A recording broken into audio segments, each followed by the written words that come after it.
Kung papasok ka sa Ravenwood Forest, baka hindi ka na makalabas. May usap-usapan tungkol sa isang pamilya sa Ravens Hollow, Ohio, ang Crow family, na nakatira sa gilid ng Ravenwood Forest noong dekada 1950. Maraming tagabayan ang hindi raw sang-ayon sa kanila dahil sa kakaibang itsura at kilos.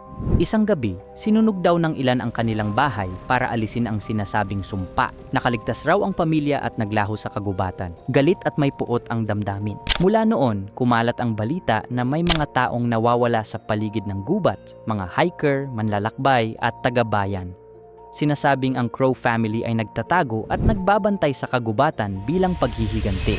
Noong dekada 1980, isang dalaga na nagngangalang Emily ang nakatakas matapos mawala ang kanyang mga kaibigan. Sinasabing may narinig siyang bulong, "Sinunog nyo kami, ngayon kayo naman." Hanggang ngayon, iwas na iwas ang mga tao sa Ravenwood Forest. Kung makakakita ka ng balahibo ng uwak sa gilid ng gubat, huwag pumasok. Sinasabing ang Crow family ay naghihintay pa rin.